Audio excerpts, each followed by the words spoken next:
Dalam Yohanes yang terakhir, saudaraku, Tuhan Yesus juga bertanya kepada Petrus. Yohanes 1 ayat 15. 3 kali Petrus menyangkal Tuhan Yesus. 3 kali pula Tuhan Yesus bertanya kepada Petrus mengenai domba dan gembala ini. Sesudah sarapan, ayat 15, Yohanes 1, sesudah sarapan Yesus berkata kepada Simon Petrus, "Simon, anak Yohanes, apakah engkau mengasihi aku lebih daripada mereka ini?" Jawab Petrus kepadanya. Saudara tahu kalau Petrus cepat-cepat aja menjawab. "Benar Tuhan, engkau tahu bahwa aku mengasihi engkau." Kata Yesus kepadanya, "Gembalakanlah domba-dombaku." Kata Yesus pula kepadanya untuk kedua kalinya, "Simon, anak Yohanes, apakah engkau mengasihi aku?" Jawab Petrus kepadanya, "Benar Tuhan, engkau tahu bahwa aku mengasihi engkau. Gembalakanlah domba-dombaku." Kata Yesus kepadanya untuk ketiga kalinya, "Simon, anak Yohanes, apakah engkau mengasihi aku?" Maka sedih hati Petrus karena Yesus berkata untuk ketiga kalinya, "Apakah engkau mengasihi aku?" Dan dia berkata kepadanya, "Tuhan, engkau tahu segala sesuatu. Engkau tahu bahwa aku mengasihi engkau." Kata Yesus kepadanya, "Gembalakanlah domba-dombaku." Jadi Tuhan sangat menekankan mengenai perlunya gembala yang menggembalakan domba-domba. Dalam Yohanes 10 dikatakan mengenai gembala dan domba, Yesus adalah gembala yang baik. Dan Tuhan mau kita juga semua jadi gembala yang baik. Sebenarnya semua kita harus menjadi gembala. Kenapa? Karena Tuhan menetapkan laki-laki dan perempuan itu menikah. Tentu ada anaknya. Paling tidak dia gembala untuk keluarganya.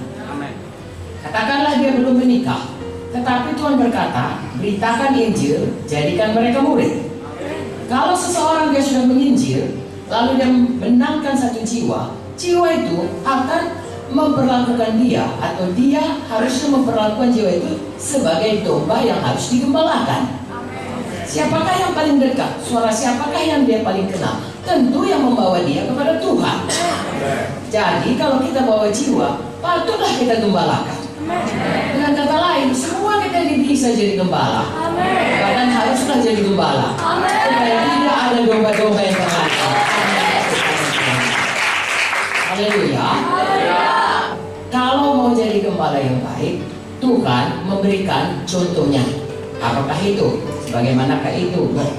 Contohnya Tuhan Yesus sendiri.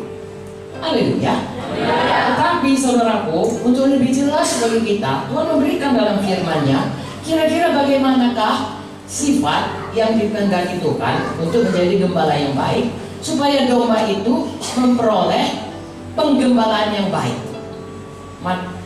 Mazmur 23 menerangkan bagaimanakah domba-domba itu kalau digembalakan oleh gembala yang baik. Semua kita bisa hafal ya. Tuhan adalah gembalaku, takkan kekurangan aku. Dia memberikan aku padang yang berumput hijau. Dia membimbingku ke air yang tenang. Ia menyegarkan jiwaku. Dia menuntunku ke jalan yang benar, oleh karena nama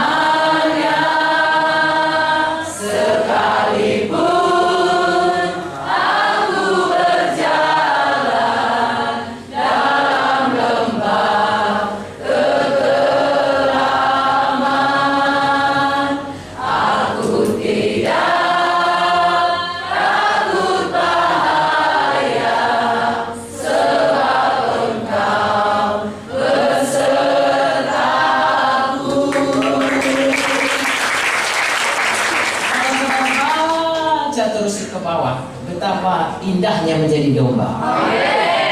Kita akan diam di rumah Tuhan selama-lamanya. Ada bahaya, ada musuh, dihidangkan Tuhan semuanya. Jangan di hadapan musuh kita. Ya, gadamu tongkatmu hiburkan aku. Amin, saudaraku. Lalu dia meminyaki kita, mengurapi kita, kebajikan dan kemurahan, dan mengikuti kita seumur hidup kita. Enak sekali jadi domba.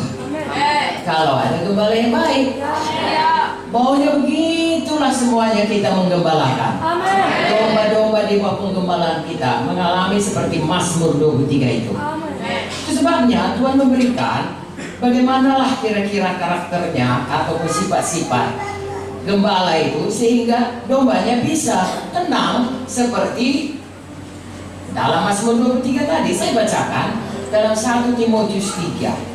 Bagaimana ya syarat-syarat bagi pendiri jemaat? Ada syaratnya. Tentu saja saudaraku, untuk mencapai karakter ini seseorang harus bertumbuh menjadi dewasa. Amin. Itu sebabnya saya dan saudara, begitu kita selamat, jangan berhenti bertumbuh. Amin. Bertumbuh menjadi dewasa supaya Tuhan bisa pakai kita menggembalakan jiwa-jiwa, supaya tidak ada domba-domba yang terlantar. Amin.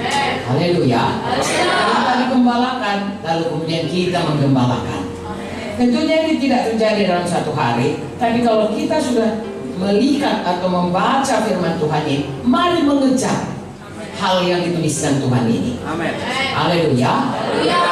Ada orang sudah, katakanlah sudah memperoleh sebahagian, tapi sebagian lagi belum. Jangan tawar hati, jangan kecil hati. Berubah terus, bertumbuh terus, menjadi dewasa, bersama dewasa, menjadi seperti Yesus. Lalu kita bisa, saudaraku, menggembalakan dengan baik. Haleluya. Saya mengajak kita semua, pertama sekali punya dulu hati yang mengasihi, hati yang berbelas kasihan. Sebab tadi sudah kita baca, maka jatuhlah belas kasihan Tuhan, tergerak hatinya oleh belas kasihan. Itu hati Yesus, saudaraku. Karena kalau kita masih manusia lama, walaupun kita sudah selamat, hati kita ini cenderung selalu untuk egois, mementingkan diri sendiri. Padahal Tuhan, 1 Yohanes 3:16 berkata, Tuhan sudah mengorbankan nyawanya untuk menyelamatkan kita. Dan Tuhan berkata, maka kita berwajib berbuat demikian. Mengapa Tuhan mau mengorbankan nyawanya? Karena Dia mengasihi kita. Mengapa kita mau mengorbankan? Karena kita juga mengasihi seperti Yesus mengasihi. Jadi biarlah hati kita selalu bertumbuh dalam hal mengasihi, tergerak oleh belas kasihan, suka berkorban untuk orang lain. Untuk apalagi untuk domba-domba yang dipercayakan Tuhan kepada kita. Haleluya.